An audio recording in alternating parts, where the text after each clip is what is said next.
I can still feel the weight of that moment, the seconds stretching into infinity as the host raised the envelope, the world around me fading into a blur.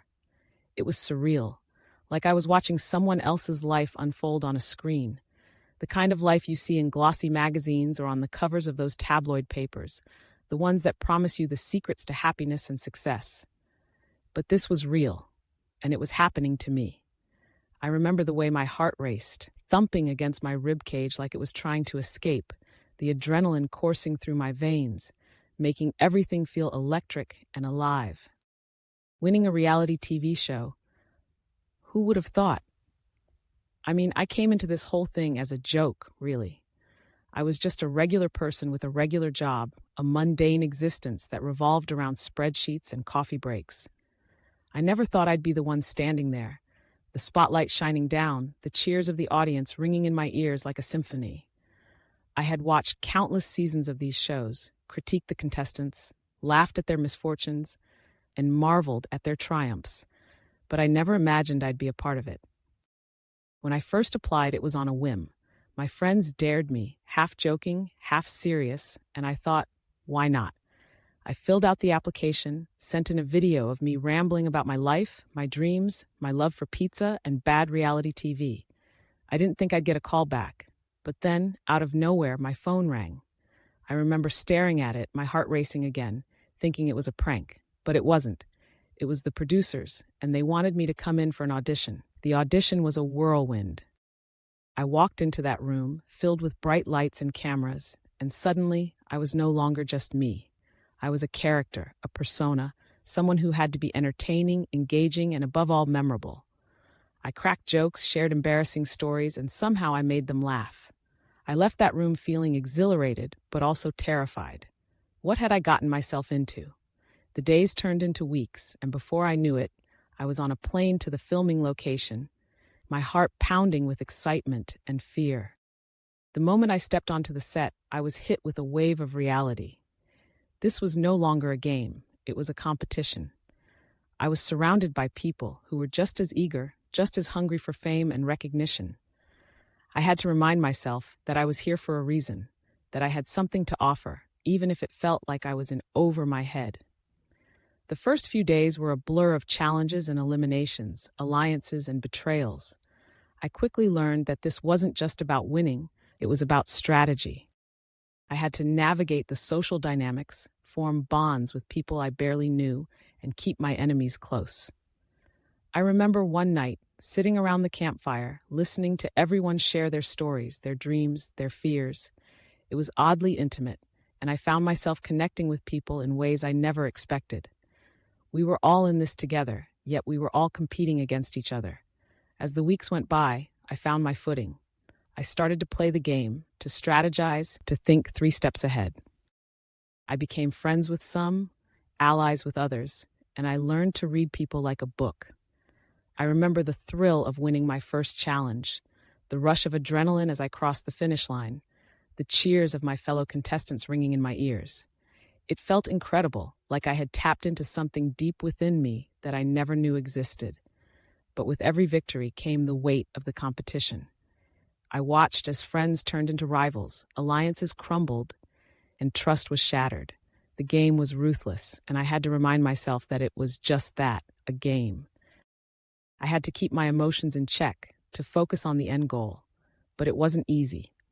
I found myself questioning my motives, my friendships, and even my sanity.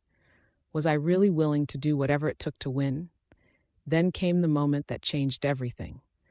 It was a pivotal challenge, one that would determine who would stay and who would go home. I remember standing there, my heart pounding, the stakes higher than ever. I could feel the tension in the air, the weight of everyone's expectations pressing down on me. I had to win, not just for myself, but for the people who believed in me, who had supported me from the beginning. When I crossed that finish line, I felt a rush of euphoria. I had done it. I had won the challenge, and I was safe for another week. But as I celebrated, I couldn't shake the feeling of guilt that washed over me. I had seen the looks on my friends' faces, the disappointment, the heartbreak. I had become the villain in someone else's story, and it was a bitter pill to swallow. As the competition progressed, I found myself grappling with the moral implications of my actions. I had to make tough decisions, betray people I had grown close to, and play a game that felt increasingly cutthroat. I remember one night, lying in bed, staring at the ceiling, wondering if it was all worth it. Was the fame, the money, the recognition worth the friendships I was sacrificing? But then, there were moments of clarity, moments that reminded me why I was there in the first place. The laughter, the camaraderie, the shared experiences that felt so real, so genuine. I found solace in those moments, a reminder that beneath the competition, we were all just people trying to navigate this crazy world. As the finale approached, the pressure mounted. I could feel the weight of the world on my shoulders, the expectations of the audience, the producers, and most importantly, myself. I had come so far, and I couldn't let it slip away now. I remember standing in front of the mirror, rehearsing my speech, my heart racing as I imagined what it would feel like to win. And then the moment arrived. The finale was a whirlwind of emotions, the tension palpable as the host announced the winner. I could hardly breathe, my heart pounding in my chest. When he finally opened that envelope and said my name, it felt like time stopped. The world erupted into cheers, and for a moment, I was frozen in disbelief. I had done it. I had won. The confetti rained down, the cameras flashed, and I was enveloped in a whirlwind of hugs and congratulations. But beneath the surface, I felt a strange emptiness. I had achieved my dream, but at what cost? I looked around at the faces of my fellow contestants, the people I had shared this journey with, and I felt a pang of sadness. In the days that followed, the reality of my win began to sink in. I was thrust into the spotlight, the media frenzy, the interviews, the endless questions about my journey, my strategy, my plans for the future. It was exhilarating and exhausting all at once. I had become a celebrity overnight, but I was still just me, the same person who had walked into that audition room months ago. I thought about what it all meant. Winning a reality TV show was supposed to be the pinnacle of success, but it came with its own set of challenges. The pressure to maintain my newfound fame, the scrutiny of the public eye, the expectations of my fans, it was overwhelming. I had to navigate this new world, and I wasn't sure I was ready for it. But as I stood on that stage, holding the trophy, I realized that winning wasn't just about the title or the money. It was about the journey, the experiences, the friendships I had forged along the way. I had grown as a person, learned about myself, and discovered strengths I never knew I had.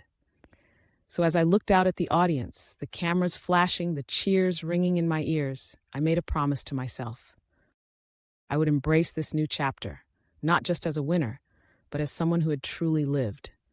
I would take the lessons I had learned, the friendships I had made, and carry them with me as I stepped into the next phase of my life.